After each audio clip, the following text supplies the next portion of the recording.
getting proper in some Prada. Make a daughter, call me dad, but I ain't even been a father.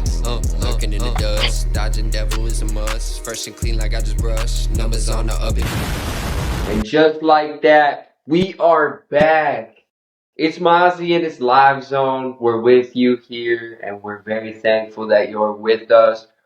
We have a great extra point episode this week.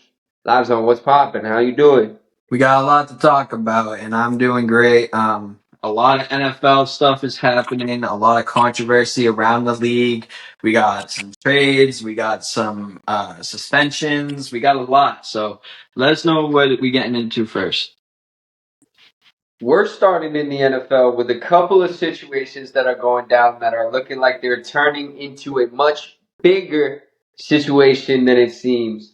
First of all, we're going to take a look at Davante Adams here requesting a trade out of Las Vegas and the Raiders. Live Zone, what are we feeling about him requesting this trade? I know maybe his boy is looking to recruit him over there. What do you think's going on with him and the Raiders, as well as where he wants to go?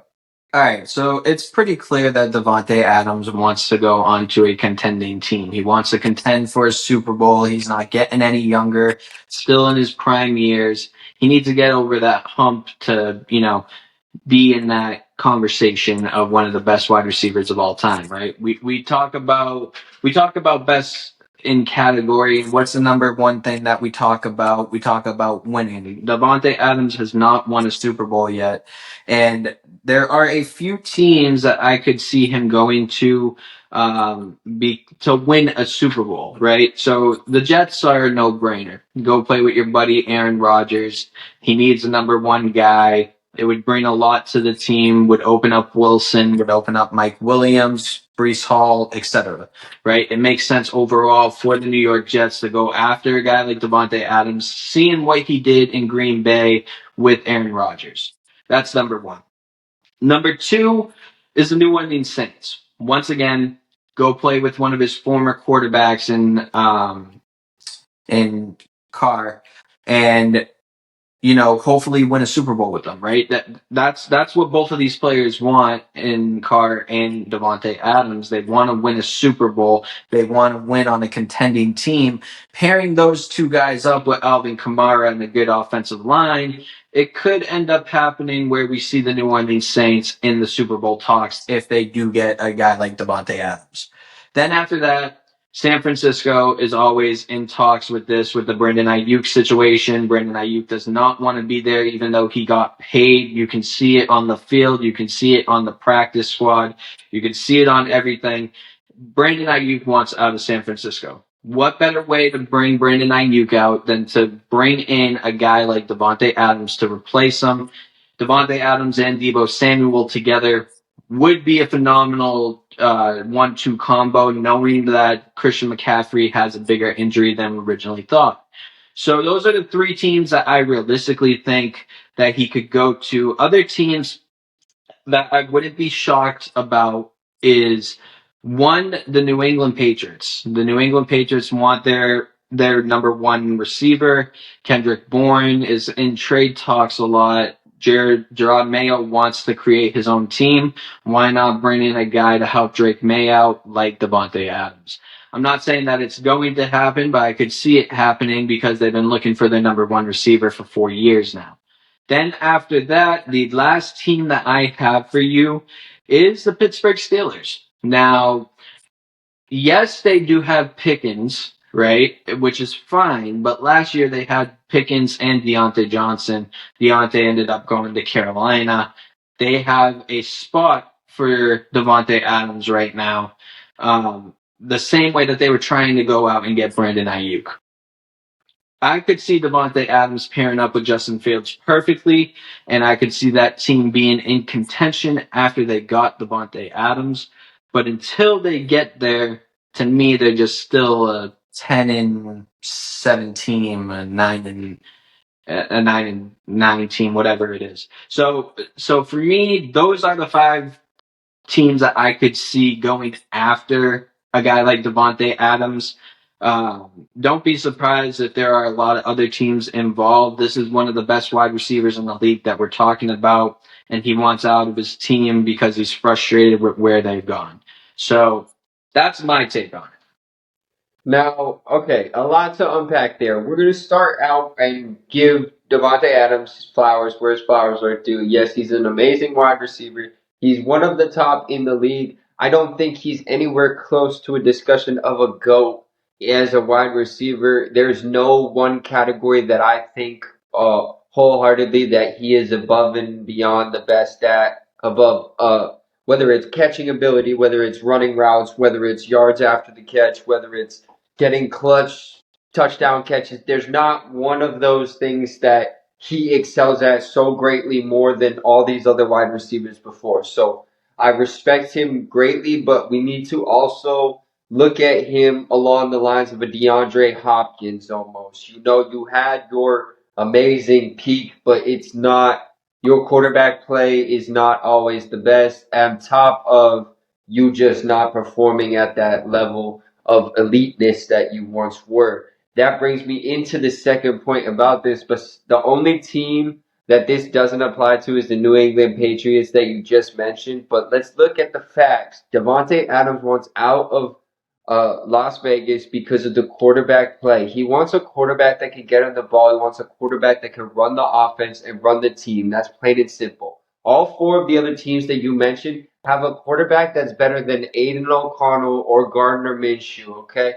So he's going to be fine with wherever he ends up. I like the idea of him linking up with Aaron Rodgers in New York. I think that'll bring some veteran chemistry to that locker room and really bring them together to make something happen. Don't know what they'd possibly have to give up to make that happen, but that could be looked into further. Again, San Francisco, yes. I could see a lot of different places. He could end up, I mean, Seattle's pretty set, Arizona's pretty set. He could end up in Minnesota somehow along Justin Jefferson. He could end up down at Chicago set, but like you said, Pittsburgh, hit him with that. What if Cincy went out and got him and they paired him with Chase? There's a lot of different options to get. He wants out, so he's willing to go wherever there's a quarterback that will be able to get him the ball and get him involved. That's his biggest issue. He's used to veteran quarterbacks that know how to throw and know how to get it where it's going, and he could go make a play on it, and that's how he has his success. And that also ties in the beginning of this as he is not one of the greatest to ever do it. He is really, really good. But he can't alone carry you there. A Randy Moss or Jerry Rice, those are the ones that did that. Actually, they could go to a team and make them great, like a Justin Jefferson right now can make them 4-0 off wide receiving. Also, shout out the quarterback, but we'll talk about that later. But yeah, that's my point on the Devontae Adams. I mean, yeah, I agree with you as of right now, right? So I agree with you that he is not in the GOAT status right now, which to me is why he wants out. He thinks that he should be in that conversation, and he knows the only way that he's going to get there is if he goes and contends for a Super Bowl. Now, another thing that nobody's really talking about, and this ties into the next thing that we're going to get into, is the Kansas City Chiefs are hurting really bad, and they need another wide receiver. Now, that could also be in the cards for Devontae Adams. I don't think it would happen because that's a division rival, but it could end up happening where he goes and plays with Patrick Mahomes. Now, for me, I think the best possible scenario is to go play with the San Francisco 49ers. I think that that gets rid of all the problems that we have seen this year. Yes, Christian McCaffrey's hurt, but he can go relax now. He can go, deal with his injury now without feeling bad that he's not on the field, because you can see it when he's off the field that he wants to be on that field, right? So that gets rid of that problem. The number two problem is Brandon Ayuk has not delivered this season. He has not been the Brandon Ayuk that we have seen 2-3 years in a row in the last 3 seasons, right? Where he's helped the San Francisco 49ers get over that hump when Christian McCaffrey was hurt, when Debo was hurt, when George Kittle wasn't there. We have not seen that out of Brandon Ayuk, so why not go send him over to a different team that's willing to pay him like the Las Vegas Raiders, and then after that, Devontae Adams goes to a San Francisco 49ers team. It makes sense all around. Yes, you're getting older in San Francisco, but now you're in win now mode.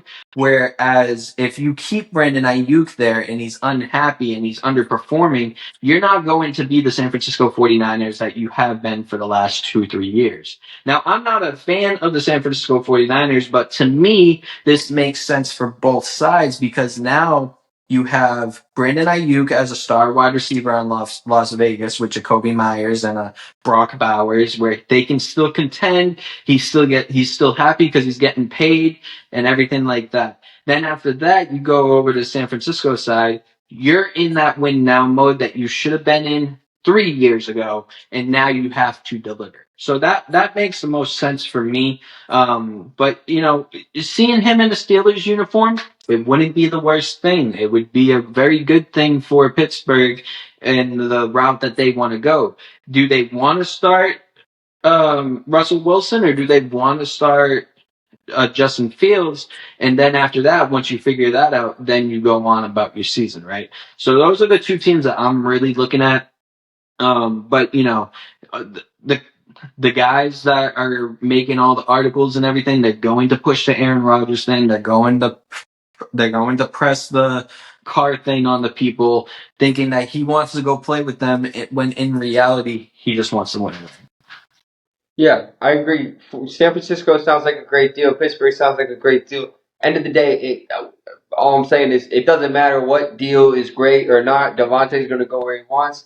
Kansas City would be really interesting, leading us to Rashid Rice, torn ACL. Do you think we see him at any time in the near future again? And what does this mean for Kansas City? College football season is in full swing and Rhythm users are cashing in. Since the start of the season, over 20,000 bets have been tracked using Rhythm's AI-powered predictions with an impressive 7% ROI across that massive sample size. The numbers speak for themselves. Just last weekend, Rhythm users tracked 4,044 spread bets for a 14.3% ROI, 2,721 total bets for 16.9% ROI, and 1,984 moneyline bets with an incredible 21.5% ROI. With results like these, it's time to invest in Rhythm. Get in on the action with a free 7-day trial and dominate football this fall. It's a bad thing for the Kansas City Chiefs because he is their main wide receiver. He is the guy that's been holding down the fort while Travis Kelce was going through things and while Pacheco is now injured. I'm not really worried, though, because they still have Patrick Mahomes. Patrick Mahomes is that guy. He is the franchise quarterback. He's the one that gets the job done, even when we think that he's not going to get it done. But, adding a guy like Kareem Hunt back to the team, it shows where they're going back in time before Travis Kelce was the big Travis Kelce. When Travis Kelce was baby Gronk, they had Kareem Hunt and they had Tyreek Hill. That was their big three, right? So that's what they're going back to. They just signed him onto the team. Now they have a running back that they can go to. Now they have a wide receiver like Xavier Worthy that they're trying to make that big wide receiver. Looking at the Kansas City Chiefs, yes, Rashid Rice going down is an awful thing for them, but I think that they're still going to be a playoff contender either way. Yeah, so there's a lot of things going down here. First of all, Rashid Rice, sucks, goes down with that injury. It didn't look the worst on camera. It definitely looked like he planted his foot and got something popped in there. I thought it might have been meniscus wise, but torn ACL is pretty much game over. So I hope speedy recovery, all that jazz. I like seeing him play. As for the Kansas City Chiefs, Absolutely, they're not dead in the water. They have Patrick Mahomes as their starting quarterback. It's such an intangible. We're literally looking at another Tom Brady figure here in the NFL.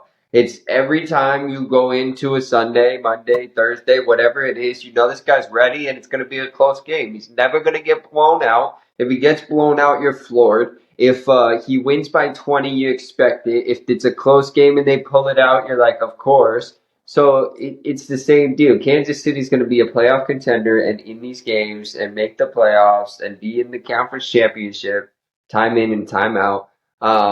Now, the big thing about this is, though, I do think for them to be able to win a Super Bowl, they need a new number one wide receiver. I don't think the team makeup that they have is winning a Super Bowl at this point. They remind me of it reminds me of these Brady teams because Brady had these pieces as well and still would come in and find ways to win and get to Super Bowls and make people into household names time in and time out again. And if Patrick Mahomes wants to win a Super Bowl with this team, that's what he's going to have to do with the cast around him.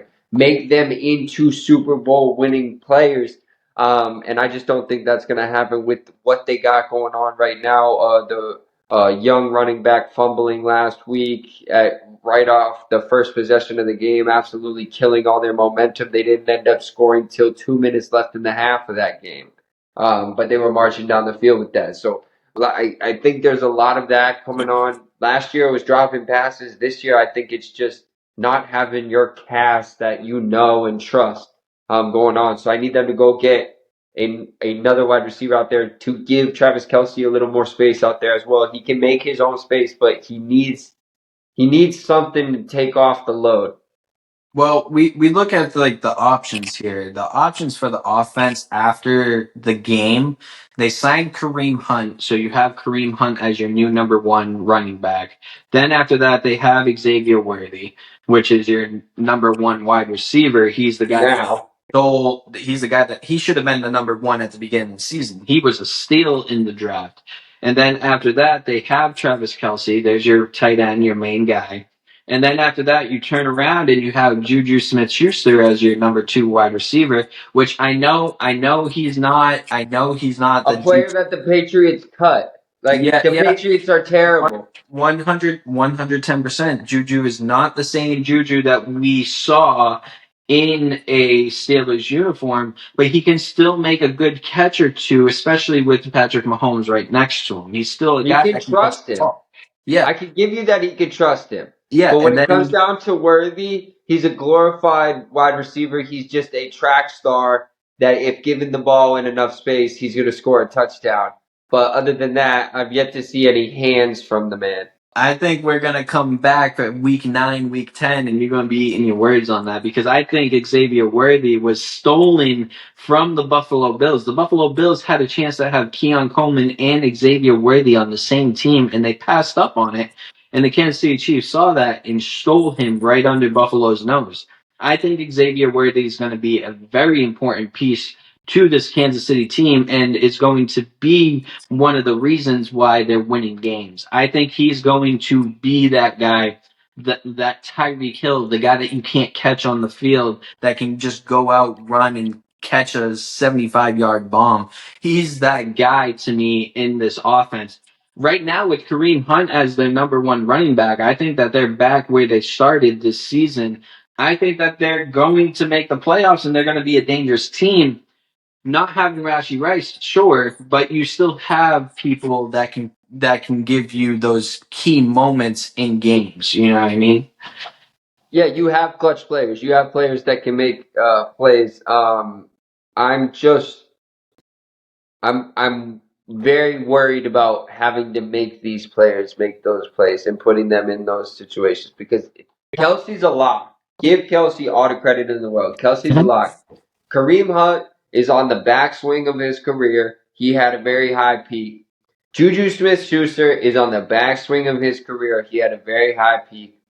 This James Worthy is on the front of the incline of his career, but he hasn't seen anything or done anything yet. It's a lot of past and and past and potential going into one where it comes down to the quarterback play and where he elevates the team to. And that's where I'm at standing with it. I just don't have faith in the cast. On paper, yes, great. If you look at it for what it is in real time, I don't necessarily think it's the winning combination. I would agree with you. I said at the beginning of the season that this team wasn't going to win a Super Bowl anyways. I do think that they'll be in the mix-up, though. And another thing that I do want to say is, yes, Kareem Hunt is on the back of his career, but where was Kareem Hunt's best years as a running back? It was in Kansas City. So if he can do it in this offense once, he could do it in this offense again. All right, we'll leave that one. We'll let that one slide. We have more to talk about. We have the NFL coming down with their hammer on Von Miller. Apparently, the hammer. 4 games. He's out for allegedly beating his pregnant girlfriend in 2023. Livezone. What do you think about the league saying suspended Von Miller violating league personal conduct policy? And what do you think should stem from this, from what you've heard? So, number one, this should have been happening last year, not this year. It was in 2023, so why are we suspending him in 2024? That didn't make sense to me. You let him go a whole year without getting suspended, and now you want to suspend him for this stuff? That didn't make too much sense. 4 games, though, for what he did, it should have been more. It should have been more like 8 to 9 games or a whole year or something like that. Because if you look at it, Tom Brady was suspended for 4 games for deflating a football. I mean, you know what I mean? Like, why are we suspending him for only 4 games off of something more serious? That doesn't make sense to me. Von Miller, he's a great presence on the defensive side of football. And, definitely going to be missing him, Buffalo fans, the next 4 games because really, where else does your defense stem from other than Von Miller? He's kind of the guy that everybody relies on to be that veteran on the defensive side. So now that he's gone, it's going to be interesting where Buffalo takes their defense. Now, if true, the allegations, if proven true, this punishment of 4 games is way too light and needs to be readdressed. If proven false and not applicable, stick with the 4 games for the investigation and everything like that, for all the headache and whatnot. Now, when it comes down to what Von Miller did, that's or didn't do. But if he did it, damn, shame on him. He should know better as a grown man. This is a Super Bowl winning player, like you said, force and a leader on the defense for whatever team he plays for, and it's been like that forever with him. 14 seasons in, 35 years old. Haven't been hearing the same things about Von Miller. I think it's on the what did he get injured last year? Why was he out last year? I don't know. Forget. We're gonna check our sources. I know it was an injury. Yeah, so he was out last year. Didn't play much before that. Had a year where he fell off a little bit. Not crazy. But this year is a telltale sign of what's going to happen. And if he's missing 4 more games after an injury last year, now suspension this year, and then coming back in, what's his mindset? Where's he at? What's he physically at? What's going on with the rest of his career? It's seriously something to look at. No question the man's dangerous, and don't come after me, Von Miller. I swear to God, I'm just here talking on a podcast, I swear. I know you train with knives and stuff. Oh, is that Aaron Donald? That might have been Aaron Donald. Both of you guys are scary. That's bottom line. But shame on you. Why are you doing that? And if you're not doing that, why are they saying you're doing that? Hey. It's bottom line. I just don't understand the 4 games, but we'll let it go. It is what it is. Hopefully he didn't do it, but if he did, 4 games is way too little. Too little. It's especially with the Tom Brady in perspective. So we have reached the point in the show where I lose my mind for 1 second because we got to talk about the NFL kickoff rule and this onside kick that I saw in the Miami Dolphins and the Tennessee game on Monday night. They tried to kick it. I think it was them. They tried to kick it onside, but there's a specific landing zone for the onside kick, which is past the defenders. The ball, they purposely didn't play the ball, so the ball hit outside that zone. So therefore, it was a penalty, and they got it at the 40-yard line. At this So point, I'm still pissed off about this. I don't want to swear. I'm still pissed off about it. This rule is ridiculous. I have my entire childhood of Devin Hester highlights has been stripped from me, and I'm sick of it. And I want it back. And I want to. I don't care if we gotta get animated robots out there to do the kickoff.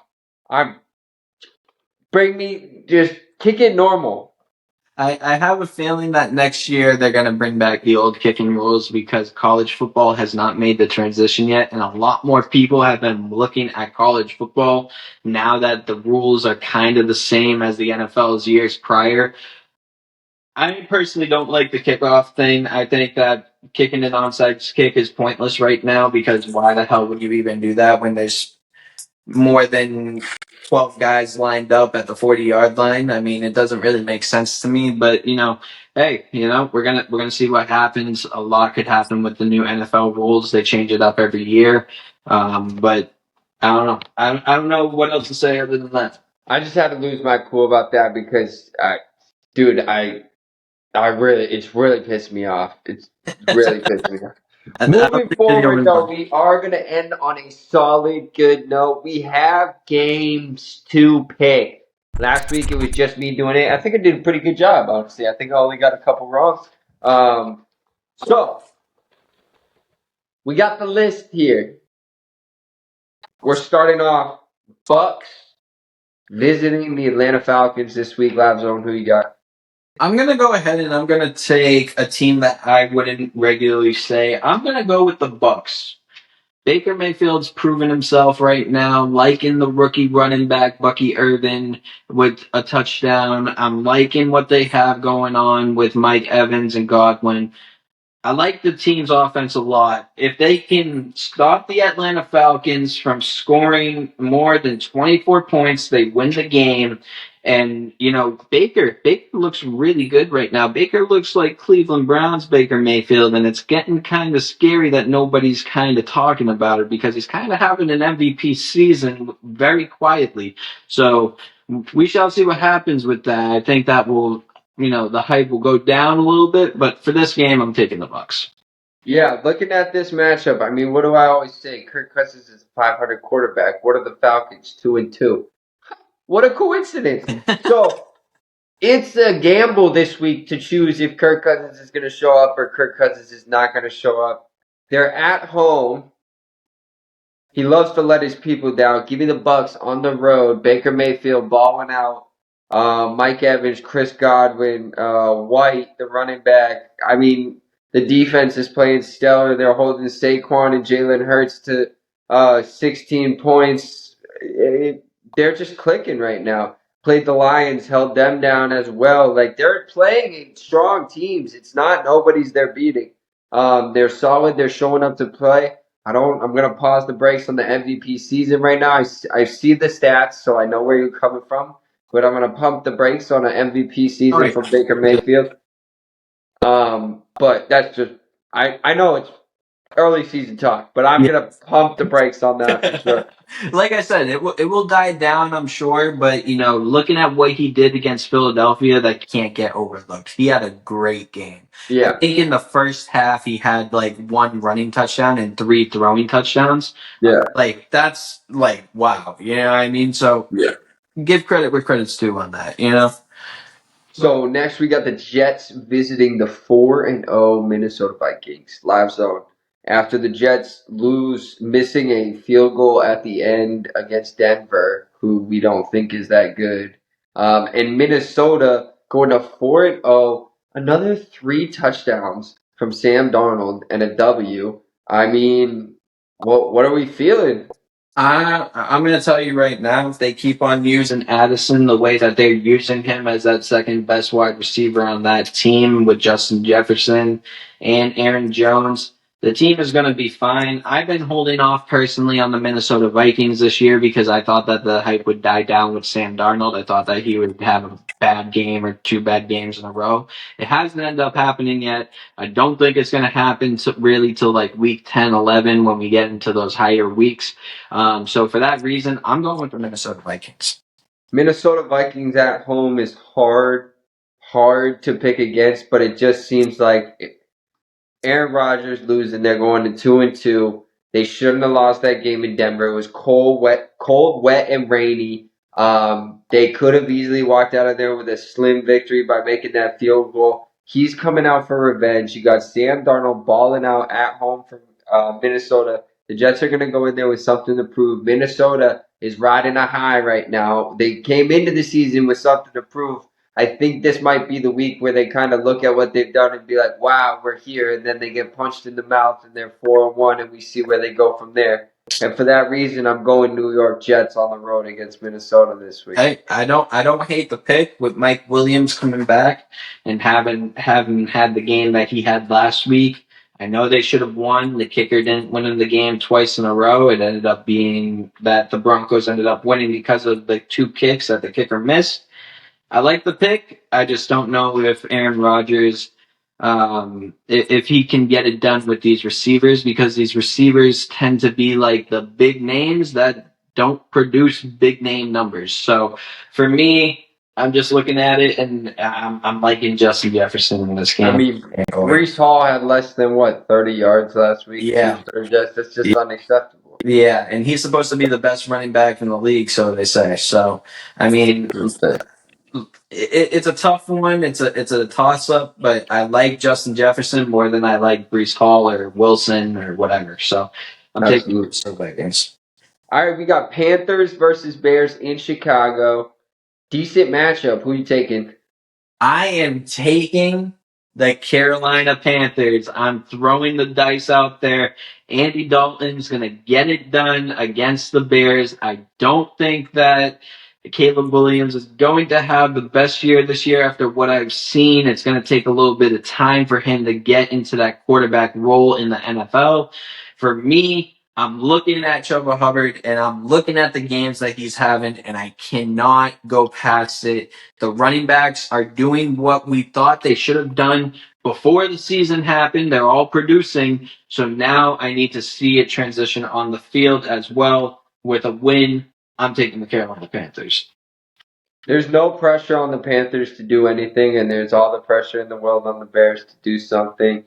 Leads me to make this game dead even, and it's a coin flip 50-50. Merely for the reason that you picked the Panthers, I'm going to pick the Bears, so there's some substance and difference on this show. So I'm going Bears at home. The only reason is because they're at home.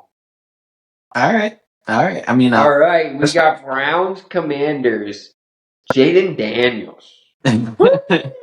Yeah, I think you know where I'm going with this one. I do not like the Cleveland Browns. I love their defense. I hate their offense. Their offense is a lot like the Patriots, where they can't produce more than 20 points a game for some odd reason, because they have a top 10 receiver in the league right now in Amari Cooper that they're not utilizing.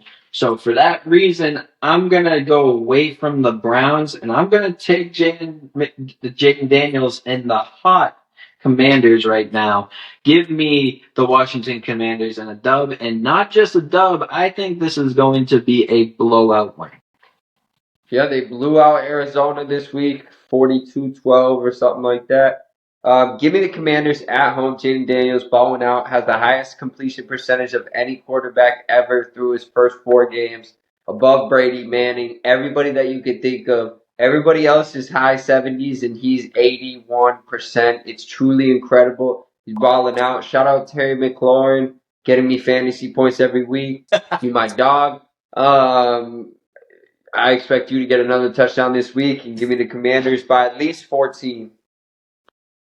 Moving forward, we have a matchup that is going to be either one of the best games of the week or one of the worst games of the week, and it's the Dolphins visiting the Patriots in New England. After the Dolphins just did and lost to Will Levis and the Tennessee Titans on Monday Night Football, I think the Patriots can easily walk all over this team. I 110% agree with you. The quarterback situation's not figured out in Miami. It's going to end up hurting them in the long run. Therefore, I'm going with the New England Patriots. Unfortunately, it's going to be with Jacoby Brissett as the starting quarterback, even though their starting quarterback should be one of those young two quarterbacks that they drafted. But at the end of the day, it's not my team. It's Gerard Mayo's team, and Jacoby Brissett is his guy. So I'm going to take the Patriots. I'm going to take a 3-point lead for the Patriots. I'm not even going to go big or whatever. Yeah, I'll take Patriots over Dolphins, and I'm gonna say this: there might not even be a touchdown scored in this game. 18-12. Calling it right now. Yeah, there really might not be a touchdown scored. We got Colts visiting the Jags. This can be a sneaky one. Trevor Lawrence finally doing something this week, but and ending up losing to the Texans on the last second touchdown drive from C.J. Stroud. What are you thinking here? Colts on the road visiting Jacksonville. It's another division matchup, right? And we just saw Anthony Richardson get hurt again. It really just depends on if he plays or not. If Anthony Richardson does play, I see the Colts winning, just sneaking by, just like Houston did. But if Anthony Richardson doesn't play and Joe Flacco is the one to play the game, I am easily taking the Jaguars in this one. I'm taking Jags all day on this one. Either way, Anthony Richardson, I heard someone say it the best. He plays like your 9-year-old plays flag football.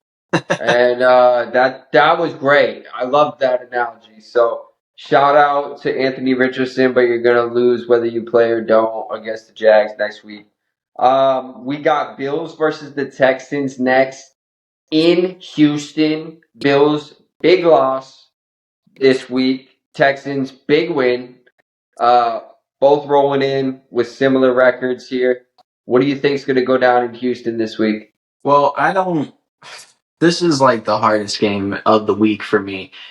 The only thing that I'm going to say is the only thing I'm confident in is the over on points. Whatever the over is on points, take it. It's going to win. It's going to be a high scoring game. It is what it is. You have the two best offenses going against one another.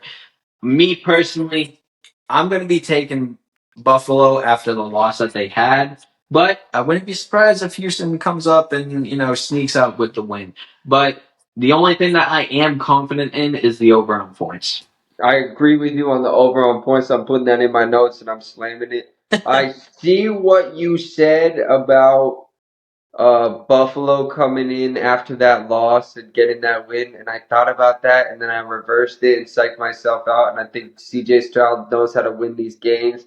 He's gonna go into Houston and win this game. So give me the Texans in a really close game, high scoring, definitely decided by a touchdown or less. We have Ravens versus Bengals in Cincinnati. What is gonna happen here? Lamar versus Burrow. Who's better? I look like a genius right now because the Cincinnati Bengals are doing absolutely horrendous this season. I'm going to go ahead and I'm going to say the Baltimore Ravens get it done. Lamar needs a win. Cincinnati's on that down stride where they're crumbling more and more each week. I'm going to go with the Baltimore Ravens. Yeah, give me the Baltimore Ravens as well, but I would not be surprised for some reason the Bengals squeeze out a 3-point win in this game. We got Raiders visiting the Broncos, and this is the most on paper worst game of the week. What are you thinking here? Broncos are on the high, so I'm going to take the Denver Broncos. Yeah, Broncos at home. With Devontae Adams wanting to trade, he's probably not going to play. Or if he does play, he's not going to give 110% effort. So that just means that it's up to Jacoby Myers and Brock Bowers. I'm not liking the running game on Las Vegas. I'm liking what Nix is doing in Denver and the confidence that he has and riding that high. I'm going to have to take Denver on this one. Rocking Denver at home seems like a good pick. The way they shut down the Jets last week, whether or not they still shut down Aaron Rodgers, I don't think Minshew or O'Connell does any damage to them whatsoever. They didn't even give up a touchdown. Give me Broncos at home. Arizona Cardinals making a quick flight, about a 3-hour flight, maybe not even, maybe 6. Actually, 6 or 3, I don't know. Arizona to San Fran, 49ers, Cardinals, in San Fran. What are we feeling? Kyler Murray, James O'Connor, up against Purdy, and the Christian McCaffrey-less Niners. So it really this is another hard one because I'm looking at both of these teams' offenses, and both of the teams are not playing the best offense ball that they have or will in this season. So for that reason, it's hard to look at. I'm looking at the San Francisco 49ers defense and the high that they had against the New England Patriots. I think that's going to shut them down in this game, and they're going to get too cocky to win against a sneaky Arizona team. I'm taking Arizona Cardinals. Marvin Harrison, I'm locking in for a touchdown. He's on your fantasy team. Yes, he is. Arizona Cardinals visiting the 49ers. I don't see it happening for the Cardinals. Kyler Murray seems to find a way to lose games for me. And that's what I see again happening. Give me the Niners at home. We got Giants versus Seahawks. Is Danny Dimes still the quarterback of the New York Giants? Yep. Yeah? Give me the Seahawks. Yeah. I'm with you. Seahawks are playing good ball right now. They came close to beating the Detroit Lions last night, or a few nights ago, whatever it was. So I wouldn't put it past you to pick the Seahawks right now, especially if Kenneth Walker is playing. I'm liking the Seahawks pick. I'm agreeing with you. I'm picking the Seahawks. Shout out the Seahawks cooking. Geno Smith, shout out you. Packers versus Rams in LA. Jordan Love, 4 TDs, 3 interceptions last week. What a return. Rams, not much positivity to talk about for the Rams. What are we feeling for this matchup? I mean, I don't know if there's not much positivity to talk about for the Rams. The Rams are still playing good ball without their best receivers in Cooper Kupp and Puka Nacua. They're still playing great ball right now with their run game, with Tutu Atwell stepping up, with DeMarco Robinson stepping up, Parkinson is stepping up. They got a good team going on here. Got a great offense. I just don't know if they can get it done. But at the end of the day, I'm going to pick the Rams on this one. They need a win. I think that they can get it done. You should have hit him with the rhyme. At the end of the day, I'm taking Green Bay because that's the way. I mean, Green Bay's great. It's just that I don't think Jordan Love is 100% right now, and that's the reason why he played somewhat good ball last week. So because of that reasoning, going against an LA Rams team that's loaded on offense, it's going to be a tough game. It's going to be a good game either way, but I just with Jordan Love not being 100%, I don't trust him right now. I'll take if Jordan Love plays half of what he did last week, meaning 2 touchdowns and 1 interception. I think they win this game. So give me Packers on the road versus the Rams. We got 2 more games. Cowboys visiting the Steelers in Pittsburgh. I think it's under the lights. I think it's Sunday night. Sunday night football. All right, get that out of here. Who you got? Dak and the Cowboys or Justin and the Steelers?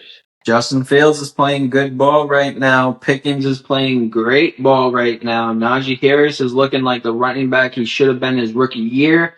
I'm loving the defensive side for Pittsburgh right now. I'm picking Pittsburgh Steelers right now to go and win against a Cowboys team that should be one of the best teams in the league, but they're underperforming.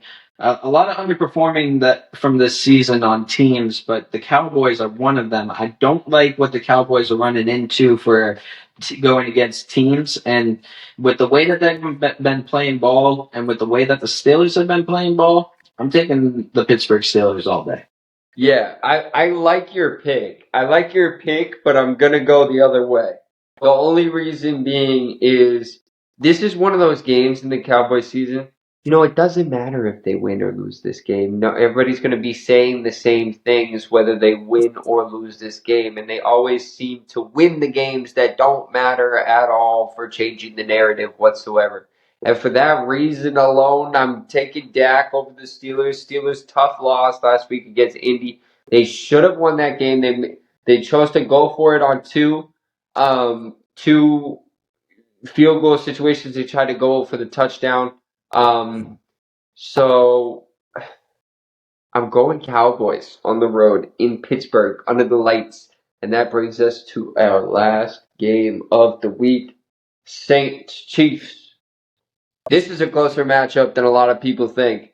And this is going to be a really good game for under the lights, honestly. Livezone, who are you going with on Monday night? I know we just talked about Kareem Hunt, and I know that we just talked about the offense of the Kansas City Chiefs. I don't think they're going to get it done in week 1 because they don't have enough time to figure out an offensive scheme to go against the New Orleans Saints that have one of the best defenses in the league right now. I'm taking the New Orleans Saints. Shaheed, Olave, Carr, Alvin Kamara. The team is looking good. I'm going with the New Orleans Saints. And this brings us to the segment where Mazzi bets lives on $5 that the Chiefs are gonna beat the Saints. We're putting it here, one bet a week, $5 each time. We'll decide the pot at the end of the season. We'll just let it run. You heard it here first. Chiefs over the Saints Monday night. That's a wrap. That's week 5 picks in the NFL. Another week, another great slate of games. Another fun time. Thanks for hanging with us. We got links, clicks, different vids, special guests, different places to see us: TikTok, Twitter, Instagram, on here on YouTube, at the Consumption Network. This is Livezone Sports with Mazzi and Livezone. Yeah, the only thing that I wanted to put out there is that we do have a new partnership as well. So we're not just partnered with East Coast Sports Investors. We are also now partnered up with this sports media group called Sports Revolt. We will be making sports articles on there for you guys to look at about games, about future trades, about whatever it is. So just make sure to stay tuned for that as well. And we are partnered, sponsored by Bet Rhythm. As always, put the logo here. Stay tuned.